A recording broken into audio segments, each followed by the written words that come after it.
It was Almost Real, the Pro Wrestling History Podcast, episode 121.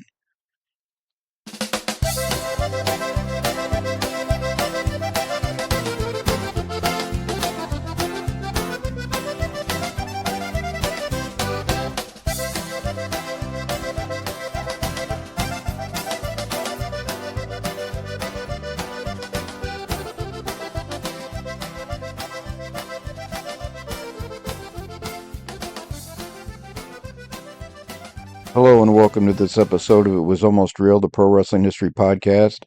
My name is Ken Zimmerman Jr., and this is the podcast dedicated to the history of professional wrestling from the 1860s to 1930. And in this episode, we're actually going to go past 1930, and we're going to discuss Gentleman Jack Claybourne's run in Massachusetts during early 1940. But before we jump into the main content, I've got kind of a hodgepodge of topics I'm going to cover this week.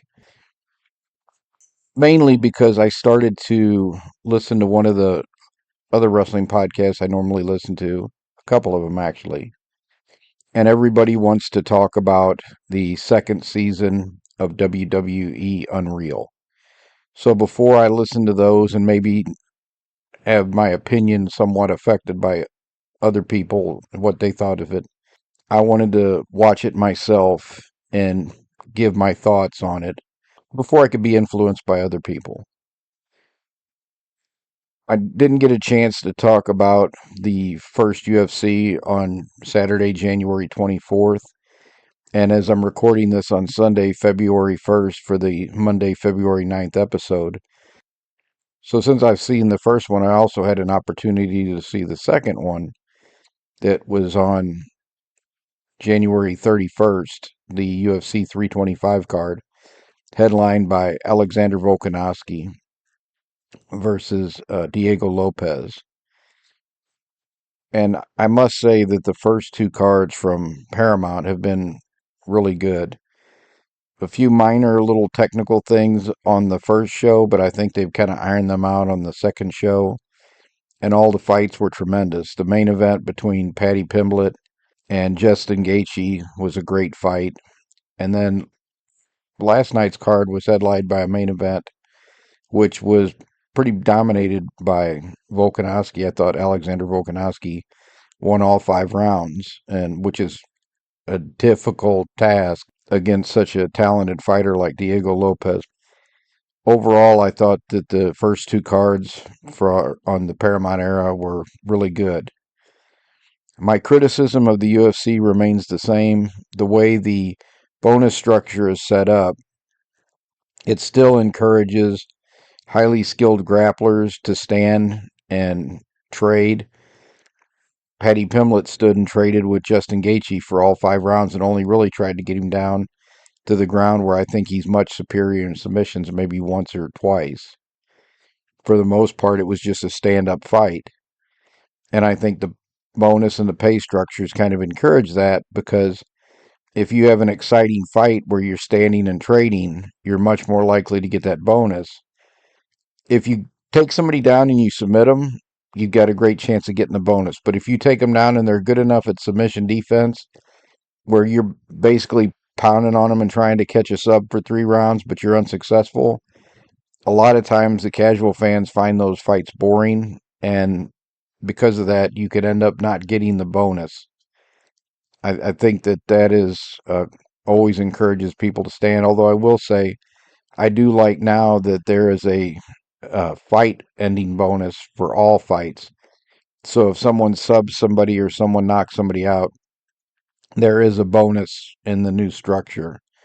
So that's a good incentive. We'll see how it affects the actual fights that we see within the cage, but so far so good for UFC's relationship with Paramount Plus. WWE Unreal, I find much more compelling than their regular television shows. I have to say that the 5 episodes, I think it was, so it covers from a little bit before WrestleMania 2025 and the disastrous John Cena heel turn to SummerSlam 2025. That's the period that they're covering. I think a lot of people are put off by how human that the wrestlers appear. They deal with a lot of anxiety when it comes to putting on their matches. A lot of them are pretty open about that in the documentary. I don't find that particularly off-putting. I think my generation, as a rule, tried to hide their emotions a lot because we saw that modeled for us. Particularly, my grandparents' generation was a World War II generation, and you saw a lot of that. My father, I never saw him cry. The closest I ever saw him was when he made me promise that I would look after my mom after he passed, and he didn't cry then. I think you'd had to saw off a limb to see him cry.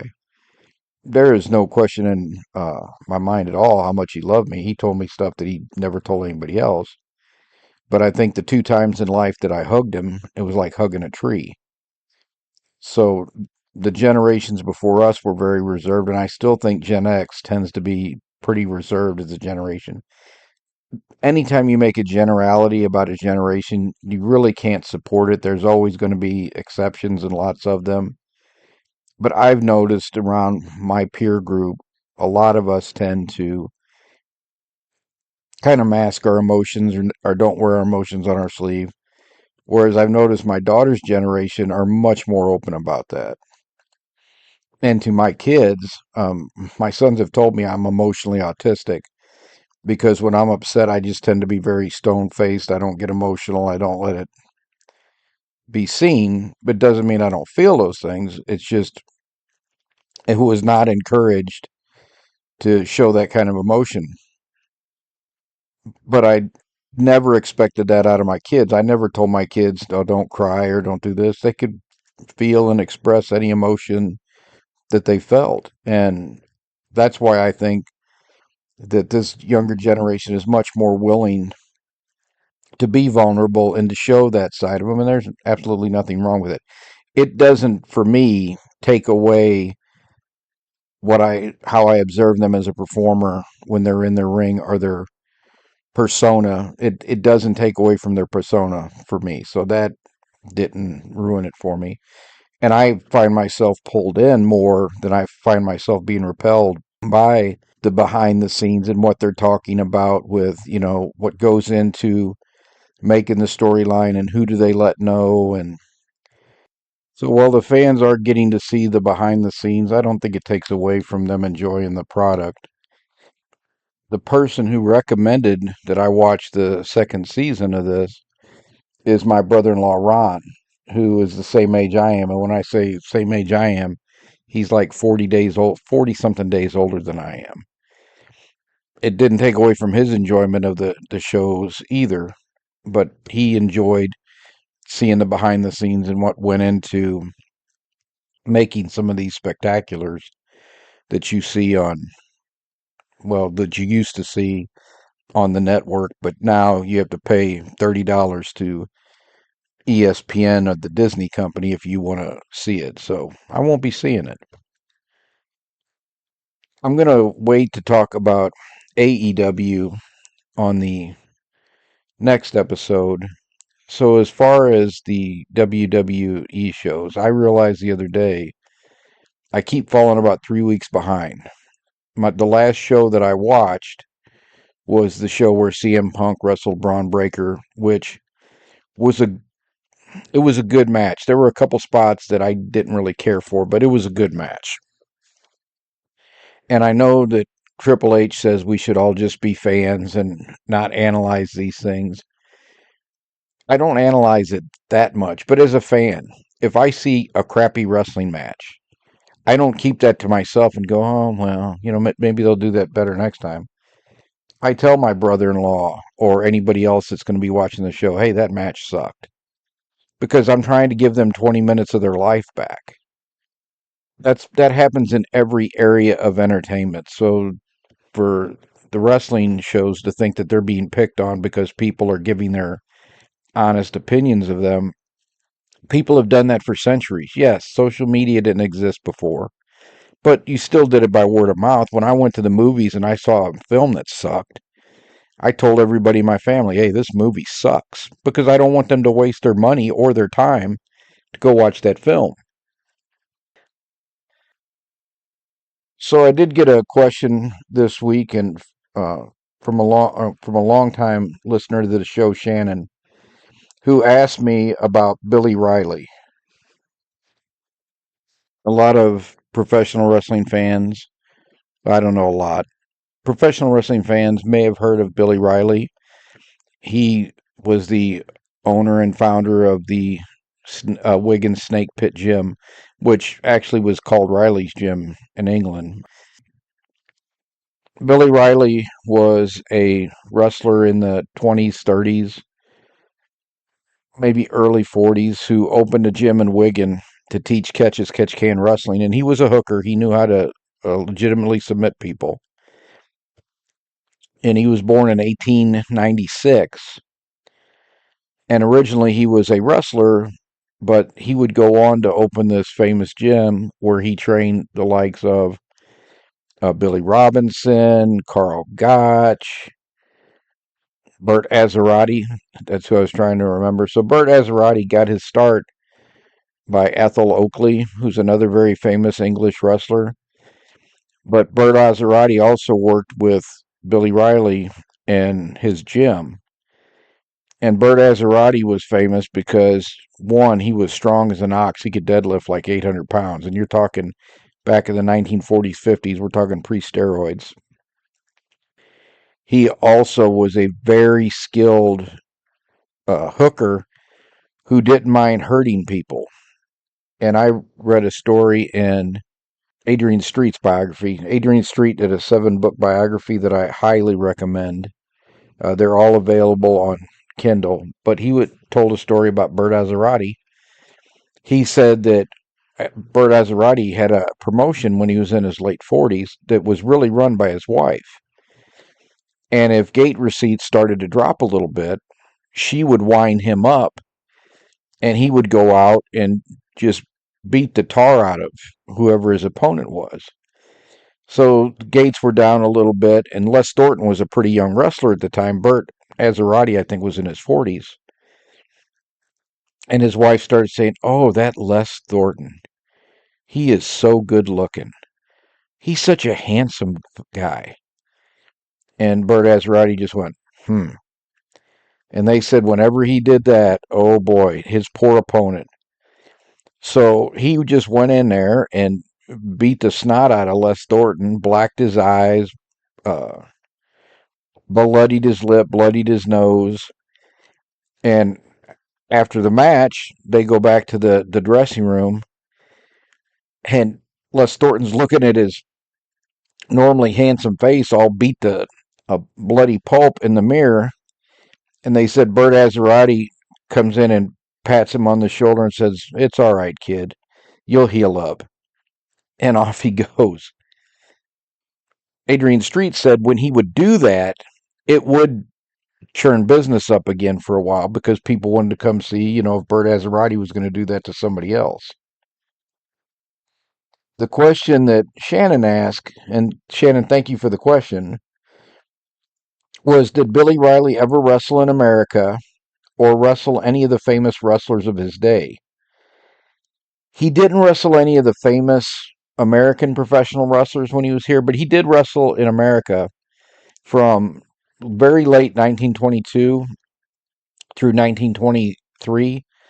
And the person he wrestled with, because Billy Riley was 5'10", 175 pounds, he was really more of a middleweight wrestler. He came over to the United States in 1922 and 1923 and wrestled a bunch of matches around the Northeast, and I think he maybe even went into Canada for a little bit, but mainly in the Northeastern United States. And he was wrestling Waino Kettinen, who was a Finnish wrestler, and Kettinen won the Finnish national championship in 1910. He was born in 1888. He's about 8 years older than Billy Riley. Kettinen is important because he is the one that trained Billy Riley for the wrestling ring and broke him in. So he's the one that taught Billy Riley how to hook. And then Billy Riley would go on and teach a whole lot of other people how to hook.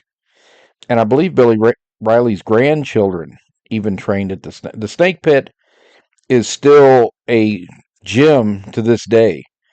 So it shut for a few years when Billy Riley retired, but some students and people wanted to reopen the gym, which was in really bad shape. So they had to repair it, and then they reopened it. Well, he was still alive, at least for the first few years of that gym, and he would come and sit ringside in a chair and watch what was going on. I will look and see if I can find the video on YouTube. I know there's a video about the Snake Pit and them putting the gym back together. And they interviewed Billy Riley, who was an older man by this point in time. I mean, I think he was 81 when he died.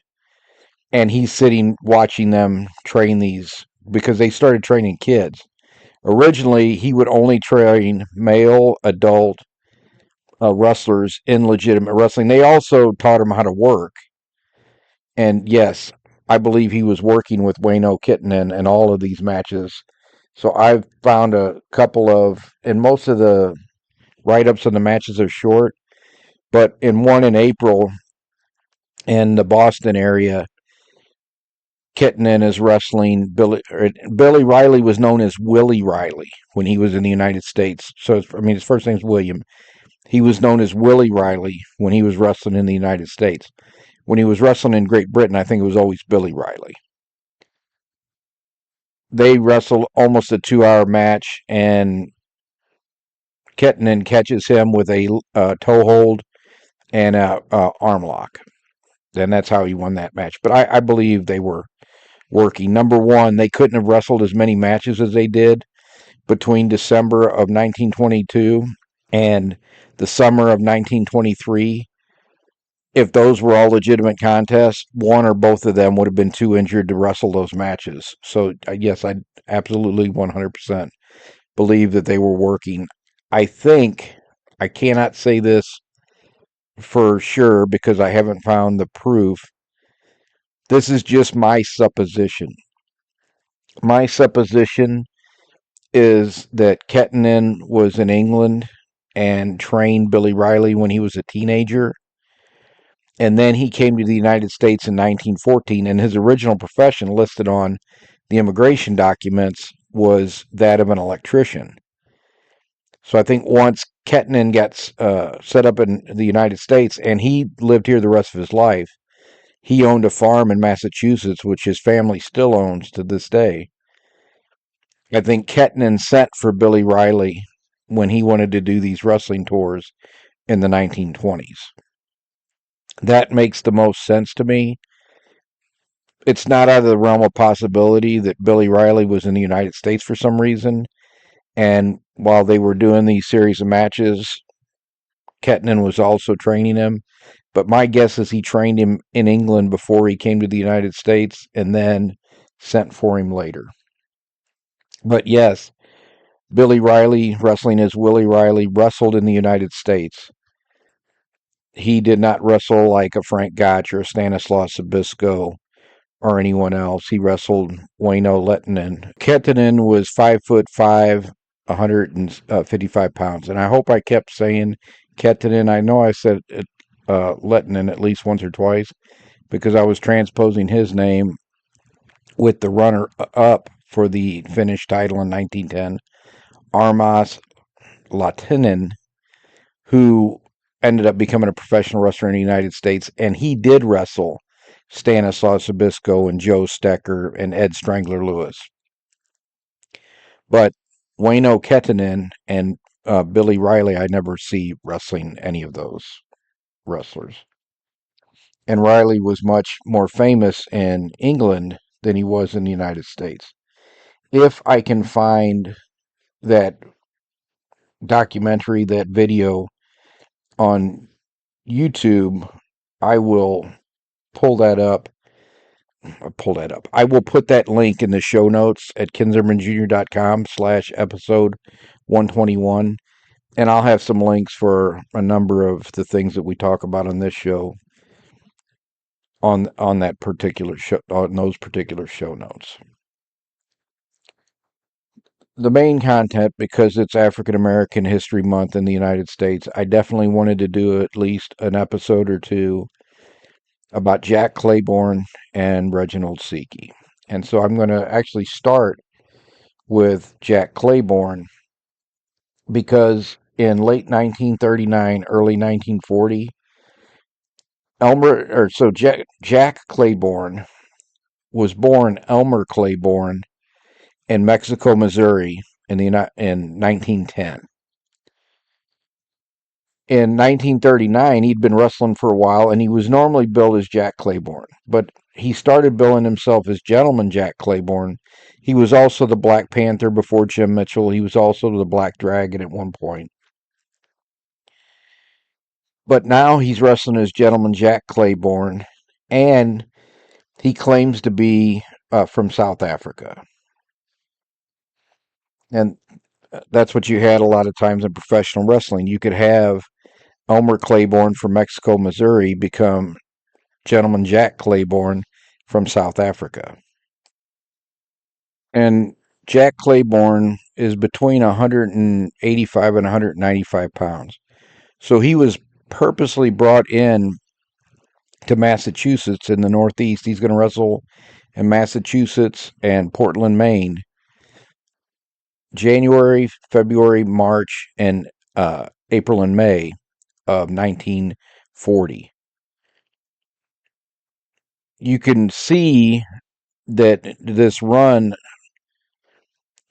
the way he was used is a good indicator of how when someone brought someone in that they wanted to get over, how they booked them. And then you could see how it changes as they're getting ready to leave. So he's going to spend 5 months and a couple weeks because his first match he has is in December, which he wins. And he not only wins, but when he comes in to wrestle, they put him up against Joe Campbell. Joe Campbell is a well-known local wrestler at the time, and Claybourne wrestles him on Thursday, December 28th, 1939, in Lynn, Massachusetts. Claybourne defeats Joe Campbell with a full Nelson 21 minutes into the match for the first fall. This is supposed to be a best 2 out of 3 falls match. However, Joe Campbell claims that he was injured too bad in the first fall with the full Nelson to continue the match. So the referee awards the match to Jack Claybourne. 3 days later, on New Year's Day, January 1st, 1940, there is a junior heavyweight championship tournament. Jack Claybourne is going to wrestle 3 wrestlers in one night, one of whom is Joe Campbell, and he beats all 3 of them. This sets him up to wrestle Salvatore Balbo, who is the junior heavyweight champion in the area at the time, at the end of January. So his first 4 days in the territories, he wins his first match by withdrawal, and then he defeats 3 opponents on January 1st. And he wins his next 4 matches before he wrestles Salvatore Balbo in the title match on January 29th, 1940, at the Rex Arena in Lowell, Massachusetts. Salvatore Balbo wins that match, but they split the falls. Balbo wins the first and third. Jack Claybourne wins the second, and that's going to set them up for a rematch of 2 months later. All through February and March, Claybourne is wrestling in Lowell, Massachusetts, and in Lynn, Massachusetts, and he's defeating everyone they put in the ring with him. He wrestles the rematch in March with Salvatore Balbo, and it goes to a draw. You don't see him losing a match, coming back.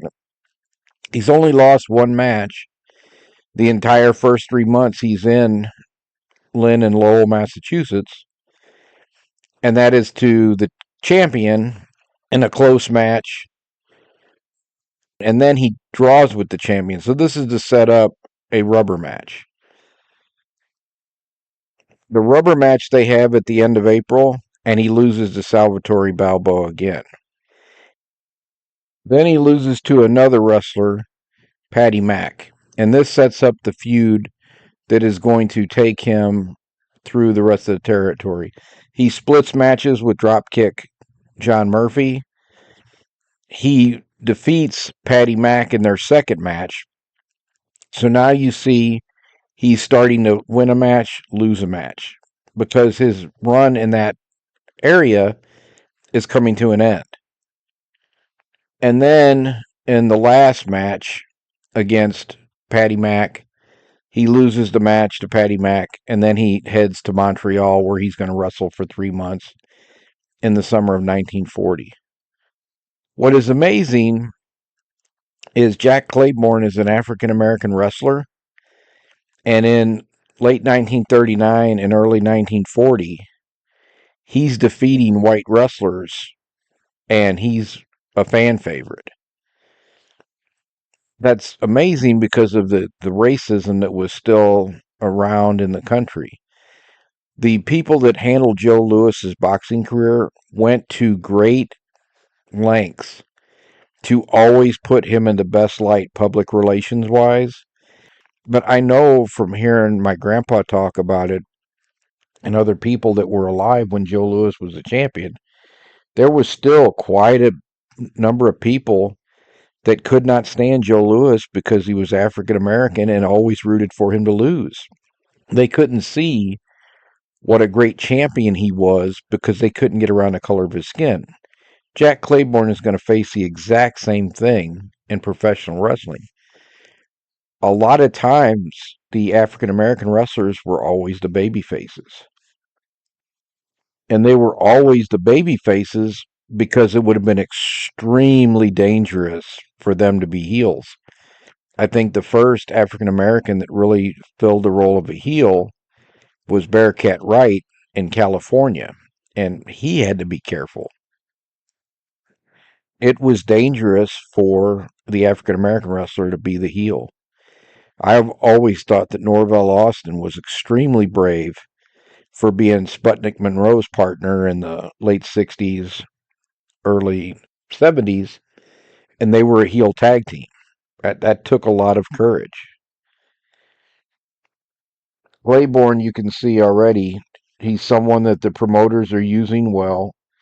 They brought him in for this run in Massachusetts, and he would continue to be a pretty big star in professional wrestling up until the late 50s. In the late 50s, he's 40, depending on what year you're in, he's between 47 and 49 years old, and he starts having trouble getting bookings.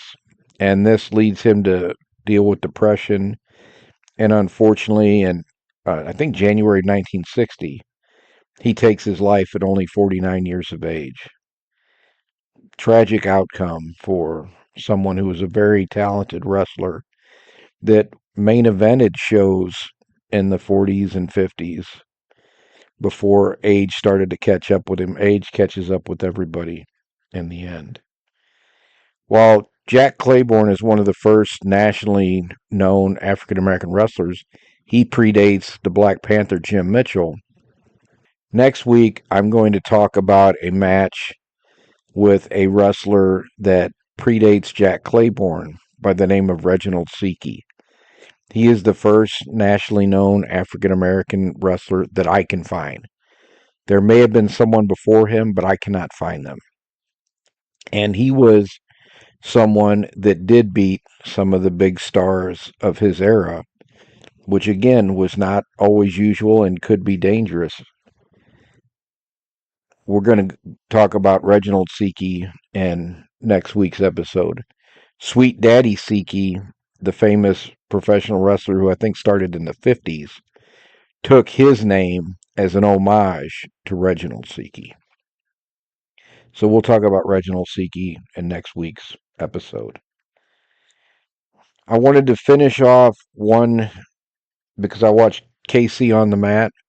Next week, I'll be doing a review of Memphis Heat, the documentary about the Memphis wrestling territory. But this week, I had said that the Kansas City promotion is a whole for me. So St. Louis, it started out just being local organizers in the 19th century, the early 20th century. And then a group from Chicago that was Ed White's promotion started to try to organize wrestling in St. Louis. And after their first couple shows, John Contos, who I think was originally allied with Ed White, starts to take over the promotion, and he starts to run St. Louis, and he establishes St. Louis's first regular promotion in the city.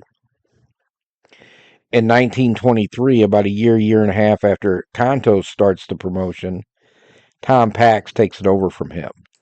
And Tom Pax would promote from 1923 until 1948 when he sold his promotion to Lou Thez.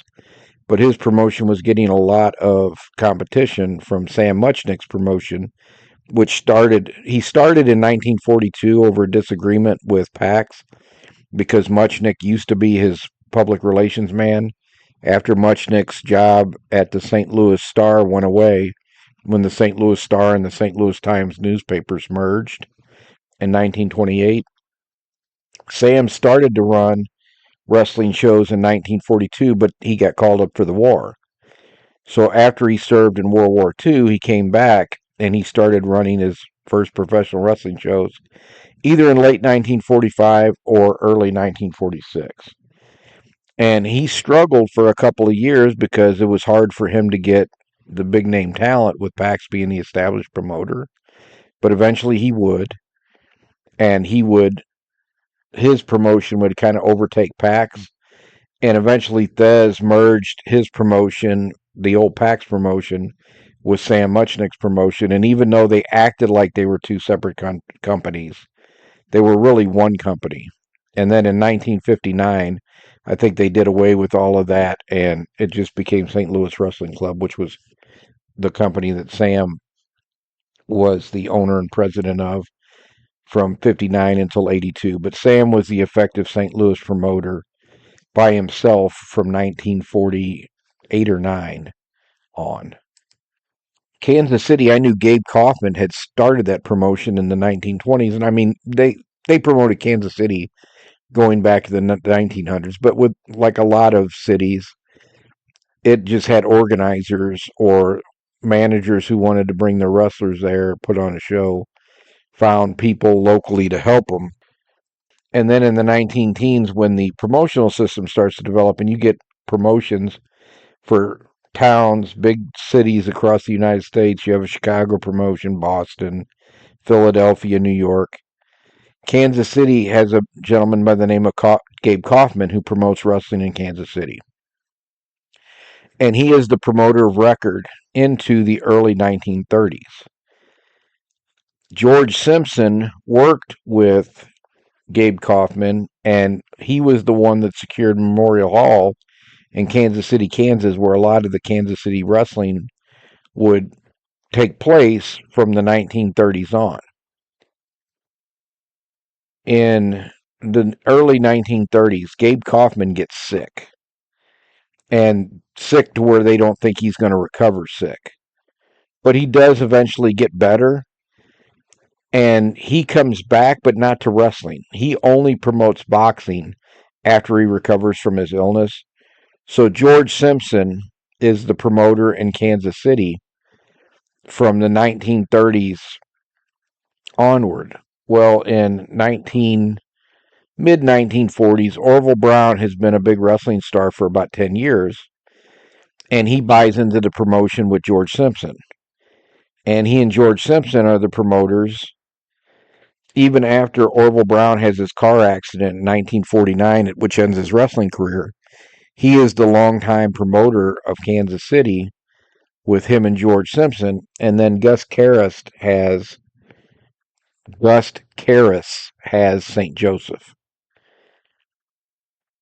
When George Simpson and Orville Brown decide to get out of the wrestling promotion business in 1958, they end up selling their part of the promotion to Bob Geigel and Pat O'Connor because Gus Karras was going to buy the whole thing and then talked to Geigel and O'Connor and invited them to join him in the promotion because Karras was handling St. Joe and a couple other cities. Kansas City was handling Kansas City and Topeka and maybe Wichita. But they were kind of one promotion, but they were run by two separate promoters, Geigel and O'Connor, and then by Kansas City in 1958. And so from 1958 until 1986, when Geigel sold the promotion to Jim Crockett Promotions, they were the promoters of record in Kansas City. And eventually, when Gus Karras retires, which I think he retired because he died, then they bought the St. Joe towns and they had everything in Central States. And then that was all Heart of America Wrestling promotions, or what we would call Central States Wrestling. That's going to be it for this week's episode. As I said, next week we will discuss Memphis Heat, and I'll also discuss a match with Reginald Siki. I think I'm going to do the match between Reginald Siki and Andre Anderson, who was the boxer, sometimes wrestler, who was shot for not taking a dive in the fight with Wayne Big Munn in Kansas City in 1946. 1946. For not taking the dive with Big Wayne Munn in 1926. If Big Wayne Munn was taking a dive in 1946, or Big Wayne Munn was fighting a fight in 1946, he would have been fighting that fight in heaven, as he died in 1931 from Bright's disease. If you have not had a chance to do so yet, I would love for you to rate this show wherever you listen to it.